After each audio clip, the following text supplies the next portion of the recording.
If you still care about what everyone thinks, and therefore you think that you got to shrink yourself back into a corner because you are not this perfect superhuman, you need to watch this video. So today we'll break free of people's judgment and your own irrational fears. I will provide you with a tool to help you be more carefree when you're anxious about others' opinions. And we are gonna dispel some myths around originality and perfections. Because, guys, you did not come here on this planet Earth to doubt yourself and look for acceptance through becoming digestible. No, you are gonna go out there and be the full version of you, whether people like it or not. Okay, so we all consciously understand that we shouldn't care about others' opinions, but we still do. Why?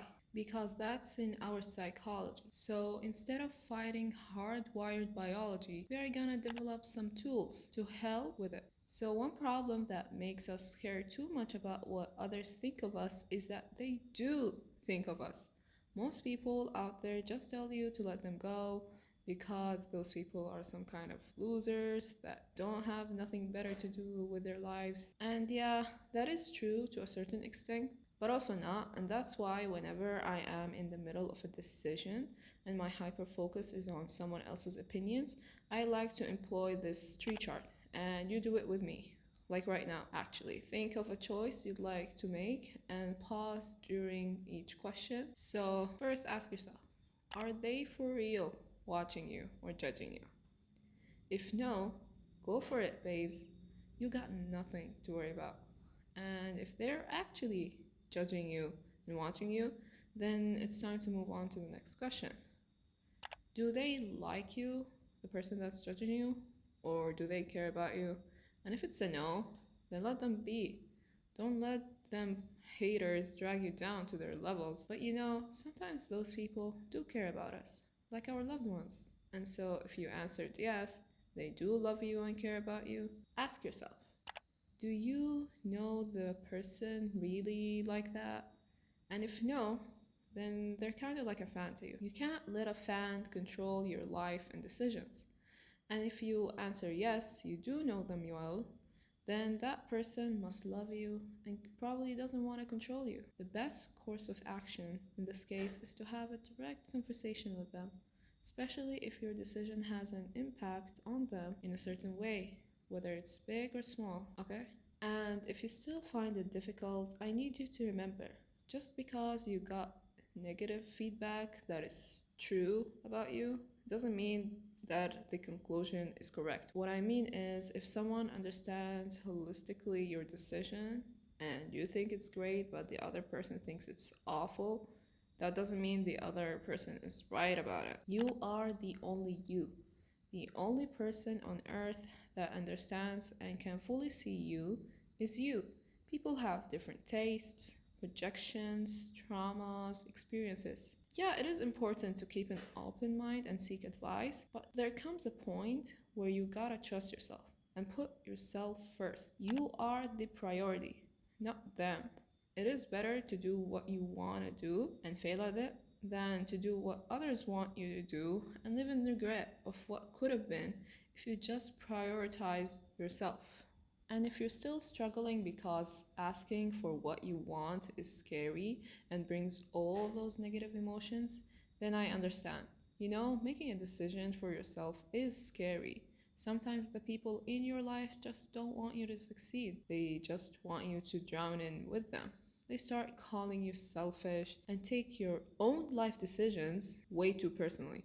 And listen, we are not here to change another person's behavior or try to fix them. So I'm gonna offer you a different way to look at it. Look at those fears you got. Ask yourself this question that I got from a reel I watched a while ago. Is this a survival threat or an ego threat? And basically, any threat that is not an immediate danger to your life is an ego threat. So ask yourself, are these harsh words, conflicts you have, fallouts, real threats to your life? A similar example of an ego threat to me is me deciding not to wear my favorite outfits back in high school for fear of being judged. So let's face it, we're probably just running and avoiding. And that's not a way to live. If you want to live a better life with better decisions, you can't live passively and hope for things to change. There is gonna be a point where you have to stand up for yourself and ask for what you want and reject whatever and whomever is not serving you. When you choose to not pursue the risk and try to soothe yourself instead, you are dealing with an ego threat. And when you let threats to your ego dictate your life and don't step up and find the courage to be you unapologetically, you are letting your self-worth be dictated by the shallowness of your ego wounds. I hope this provided you with enough perspective to want to change your ways, but I also need you to be aware of yourself through the change. Understand this: there is no one to impress. You being you is enough. You are not a product to enhance, and by now you should realize that you are your priority, no matter what, and when, and with who, and whatever. And that also relates to originality. A lot of us think that the only way to put ourselves out there or to show our work is if it is original. But that's so wrong. You think I started this YouTube channel because I thought that everything I say on here is 100% original? No. And you guys would have never got my content if I thought that was the case. I don't need an original idea or a never seen before tip or technique, because me being Zay, me being me, is unique enough. Millions of people have learned the lessons I am sharing here before me, but that doesn't mean that I'm not contributing with this video. No, I am contributing, and you are too. You don't have to be the most hilarious friend or the smartest in the room or the most interesting, because you are already all that. You are the funniest when you choose to be yourself.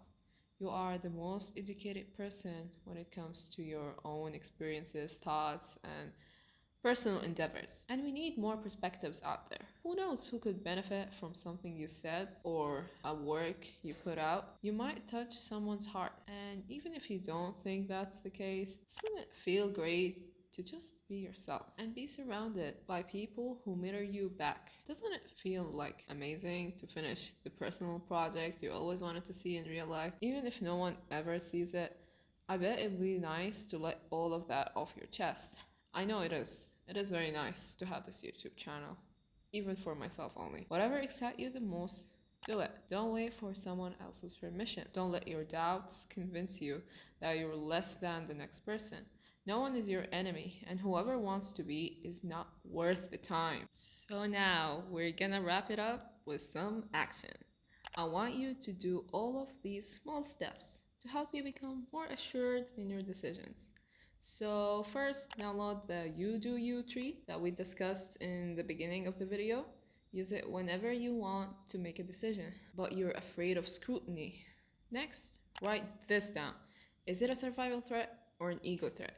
Keep it somewhere where you can see it all the time, like your wallpaper screen or on a sticky note, because the days of irrational fears controlling us are behind. And lastly, repeat to yourself: I will always support myself the best I can, but won't control what's outside of me. I don't deserve to waste myself, my time, my energy on thinking that doesn't help.